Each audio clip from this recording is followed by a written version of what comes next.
ফোর্টে যে বম্ব ব্লাস্টটা হলো, তারপর আলফালা ইউনিভার্সিটি যে অ্যারেস্ট হলো, কাশ্মীরি টেররিস্ট গ্রুপসকে ধরা পড়লো, স্লিপার সেল, হোয়াইট কলার জিয়াদের কথা চলছে, এইসবের কি ইম্প্যাক্ট হচ্ছে না বাংলায়? বাংলায় কথা বলে না? বাংলার লোক কি এইসব দেখে?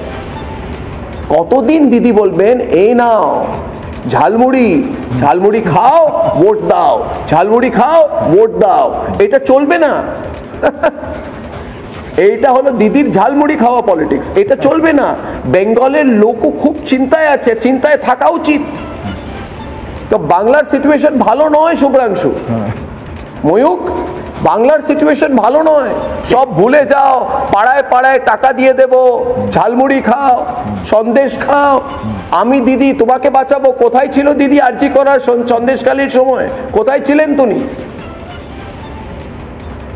কোথায় ছিলেন? ওনার মন খারাপ হয় শুধু পার্থ চ্যাটার্জির জন্যে, অনুব্রত মণ্ডলের জন্যে। ওনার মন খারাপ হয় না বাংলার মহিলাদের জন্য। আর মহিলারা এবার বিহারে কিন্তু পুরোপুরি মোদির নামে ভোট দিয়েছে, পুরোপুরি মোদির নামে ভোট দিয়েছে। ন্যাশনাল ইস্যুজের ইম্প্যাক্ট এবার বাংলার ইলেকশনে হবে 100%, আমি বলে দিচ্ছি তোমাকে, 100% হবে।